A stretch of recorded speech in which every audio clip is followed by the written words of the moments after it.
नमस्कार विद्यार्थी मित्रांनो, स्वागत आहे आपलं पुन्हा एकदा महाराष्ट्राच्या पहिल्या मराठी नर्सिंगच्या युट्यूब चॅनलवरती. आजच्या व्हिडिओमध्ये मी तुम्हाला एम.एच.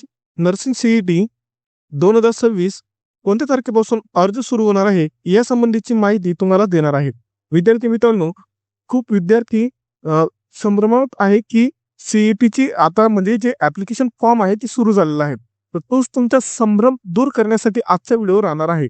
कारण की आजच्या व्हिडिओमध्ये मी तुम्हाला संपूर्ण माहिती MHT नर्सिंग CET 2026-27 या शैक्षणिक वर्षासाठी जी येणारी CET आहे, जी आगामी CETची परीक्षा आहे, त्याची संपूर्ण माहिती तुम्हाला आजच्या व्हिडिओमध्ये मिळणार आहे. तर सगळ्यात आधी तुम्हाला काय करायचं आहे, चॅनलला सबस्क्राईब करायचं आहे, कारण की नर्सिंगच्या CETच्या सगळ्यात आधी येणारा अपडेट आपल्याच चॅनलला बघायला मिळतो. गेल्या वर्षीच्या विद्यार्थ्यांचा पण एक्सपिरियन्स तुम्ही बघा, पालकांचा पण एक्सपिरियन्स बघा. जी माहिती असते नर्सिंग CETची सगळ्यात आधी आपल्या चॅनलला बघायला मिळत असते. त्यामुळे सर्व विद्यार्थ्यांनी काय करायचं आहे, चॅनलला पालकांनी आणि विद्यार्थ्यांनी चॅनलला काय करायचं आहे, सबस्क्राईब करून ठेवायचं आहे. तर मी आज तुम्हाला डेट तर सांगेल, त्याआधी तुम्हाला सिलेबस मी सांगणार आहे. सिलेबस खूप विद्यार्थ्यांना सिलेबस माहिती नाही की सर कुठलं काय काय विचारलं जातं, कुठकुठले सब्जेक्ट आहेत जे विचारले जातात. तर ते मी तुम्हाला इन डिटेल सांगेल. नंतर तुम्हाला मी परीक्षेची तारीख, ॲप्लिकेशन फॉर्म सर्व तुम्हाला सांगेल. सिलेबस जर बघायला गेलो विद्यार्थी मित्रांनो, तर या ठिकाणी सगळ्यात पहिले तुमचा येतो सब्जेक्ट, तो म्हणजे नर्सिंग ॲप्टिट्यूड. यामध्ये तुम्हाला काय विचारलं जातं, तर जनरल नर्सिंग बद्दल विचारलं जात असतं. जनरल नर्सिंग विचारलं जात असतं. बेसिक नर्सिंग याला देखील आपण म्हणू शकतो. याला काय म्हणू शकतो आपण, बेसिक नर्सिंग देखील याला म्हणू शकतो आपण. तर बेसिक नर्सिंग म्हणजेच काय, तर नर्सिंग बद्दल बेसिक प्रश्न याच्यामध्ये विचारले जात असतात. उदाहरणार्थ जर सांगायला गेलो, तर नर्सिंगचे जनक कोण, म्हणजे ज्यांना आपण फाउंडर असं म्हणतो असतो, ज्यांनी नर्सिंगला सुरुवात केली, असा प्रश्न तुम्हाला विचारला जाईल. त्यानंतर नर्सचा फुल फॉर्म काय आहे, असा प्रश्न तुम्हाला विचारला जाईल. कुठकुठले इथिक्स आहेत ज्याच्यावरती नर्स काम करत असते, असा प्रश्न तुम्हाला विचारला जाईल. तर हे सगळे प्रश्न तुम्हाला नर्सिंग ॲप्टिट्यूड मध्ये बघायला मिळतील. नर्सिंग ॲप्टिट्यूड मध्ये तुम्हाला विचारले जातील. दुसरा महत्वाचा विषय येतो तो म्हणजे आपला फिजिक्स. फिजिक्सचे तुम्हाला 20 MCQs विचारले जातील. प्रत्येक MCQs किती मार्काला आहे, 1 मार्काला आहे. जसं नर्सिंग ॲप्टिट्यूडचे पण 20 MCQs आहे आणि प्रत्येक MCQs किती मार्कासाठी आहे, तर 1 मार्कासाठी आहे. सेम त्याचप्रमाणे नर्सिंग ॲप्टिट्यूड आपल्याला किती मार्क्स देईल, 20 मार्काचा 20 मार्काचे सब्जेक्ट राहील. त्याचप्रमाणे फिजिक्सला देखील 20 MCQs आहे. प्रत्येक MCQला 1 मार्क आहे आणि टोटल किती मार्क्स होतात, तर टोटल 20 मार्क होत असतात. केमिस्ट्री देखील सेम तसंच आहे. केमिस्ट्रीमध्ये 20 MCQs तुम्हाला विचारले जातील. बेसिक MCQs राहतात. जास्त टफ MCQs नर्सिंगच्या CET मध्ये विचारले जात नाही. त्यामुळे सर्व तुम्हाला थ्रूली जेवढे चॅप्टर आहे स्टेट बोर्डाचे, जेवढेही चॅप्टर तुम्हाला दिलेले आहेत, ते चॅप्टर सगळे तुम्हाला वाचून घ्यायचे आहेत. आणि होऊ शकतं तिथं मॅक्झिमम नंबर ऑफ तुम्हाला MCQs सॉल्व्ह करायचे आहे. MCQs तुम्ही त्याच वेळी सॉल्व्ह करू शकतात, ज्या टायमाला तुमची काय चांगली राहील, थिअरी तुमची चांगली राहील. खूप वेळ उरलेला नाहीये. आता फेबमध्ये तुमची एक्झाम आहे, बरोबर. फेबच्या एक्झाम नंतर तुम्हाला थेअरीची एक्झामच्या नंतर लगेच तुमचे कोणी नीट देईल, कोणी JEE देईल. तर ही पण CET देऊन बघा. काय सांगता येतं, दुसऱ्या CET मध्ये मार्क कमी मिळाले आणि याच्यामध्ये जास्त मार्क मिळाले तर तर चांगलं टॉपचं कॉलेज भेटेल. खूप चांगला कोर्स आहे. नर्सिंग बद्दल मी नेहमी विद्यार्थ्यांना सांगत असतो, नर्सिंग असा कोर्स आहे जो घरी कोणाला राहू देत नाही आणि उपाशी कोणाला झोपू देत नाही. ठीक आहे, असा माझा नर्सिंगचा कोर्स आहे. तर तुम्ही फार्मसीची CET देताय, इंजिनिअरिंगची CET देताय, ॲग्रीची CET देताय, तर त्यासोबतच नर्सिंगची CET देऊन बघा. जर तुम्हाला समजा फार्मसीचं कॉलेज चांगलं भेटत नसेल, ॲग्रीचं चांगलं कॉलेज भेटत असेल आणि म्हणजे जर आपण योगायोग सांगायला गेलो, तर योगायोगाने तुम्हाला समजा नर्सिंगला चांगले मार्क्स मिळालेले असेल आणि टॉपचं गव्हर्नमेंटचं नर्सिंग कॉलेज तुम्हाला मिळत असेल, तर त्या प्रायव्हेट इन्स्टिट्यूटपेक्षा नर्सिंग केलेलं वावगं नाही. नर्सिंगला खूप सारा स्कोप आहे. आता नुकताच विदेशामध्ये जर्मनी सोबत करार झालेला आहे महाराष्ट्र शासनाचा. त्यामुळे तुम्हाला विदेशामध्ये देखील खूप मोठ्या प्रमाणावर संधी या ठिकाणी महाराष्ट्र सरकारने उपलब्ध करून दिलेली आहे. तुम्ही एकदा MHT नर्सिंग CET बद्दल नक्कीच विचार करून बघा. केमिस्ट्रीचे 20 MCQs विचारले जातात. प्रत्येक MCQs 1 मार्काला असतो आणि प्रत्येक MCQs तुम्हाला म्हणजे टोटल केमिस्ट्री तुम्हाला 20 मार्क देऊन जाते. बायोलॉजी विचारलं जातं. बायोलॉजीमध्ये तुम्हाला 20 MCQs येतील. प्रत्येक MCQsला 1 मार्क आहे आणि टोटल मार्क किती आहेत बायोलॉजीचे, 20 मार्काचा रेशो राहतो. सेम तसं इंग्लिशला राहील. इंग्लिशमध्ये काय विचारलं जाईल सर, तर सिम्पल ग्रामर विचारलं जातं इंग्लिशमध्ये, सिम्पल ग्रामर. आणि दुसरं जर सांगायला गेलो अजून काय विचारलं जातं, तर सेंटेन्स मेकिंग विचारलं जातं. खूप सिम्पल राहतं, कोणीही सॉल्व्ह करून देईल, इतकं सिम्पल असतं. तुम्ही 8वी 9वी मध्ये जे लिहिलं आहात तेच विचारलं जातं. खूप एवढं टफ काही नसतं. ठीक आहे. किती मार्कासाठी एक MCQ असतो? 1 मार्कासाठी. टोटल किती मार्क असतात? इंग्लिशला 20 मार्क. असे total nursing aptitude, physics, chemistry, biology, English किती सब्जेक्ट आहे? 3, 4, 5 टोटल 5 सब्जेक्ट मिळून तुम्हाला किती मार्क्सचा पेपर होतो तुमचा? 100 मार्क्सचा पेपर असतो.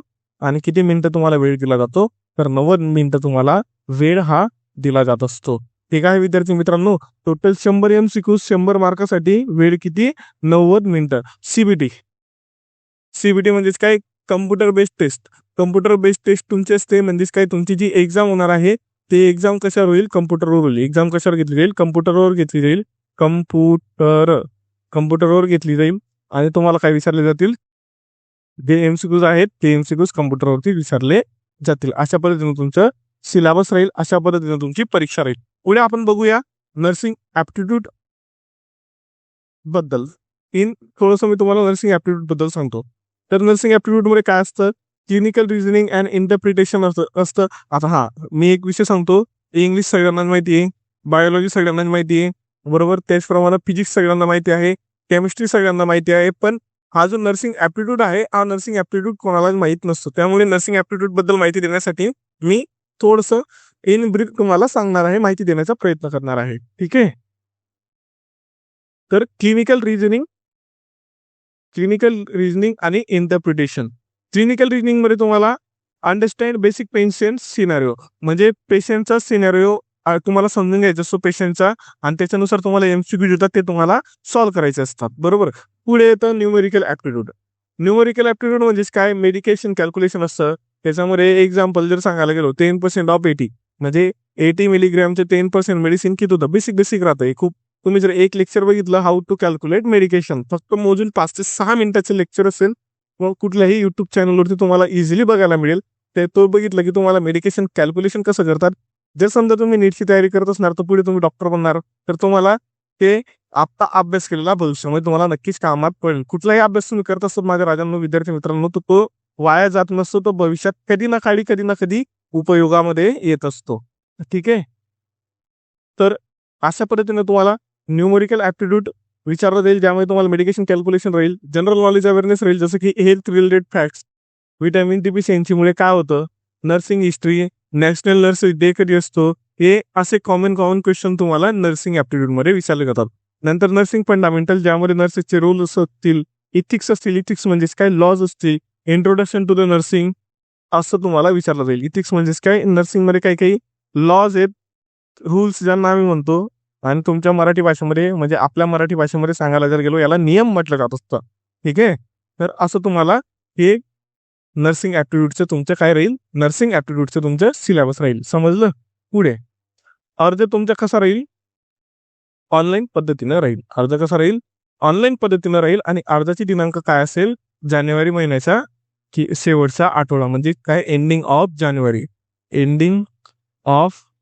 जानेवारी. तुम्हाला काय करायचं आहे? ॲप्लिकेशन करायचं आहे. ॲप्लिकेशन सुरू होईल.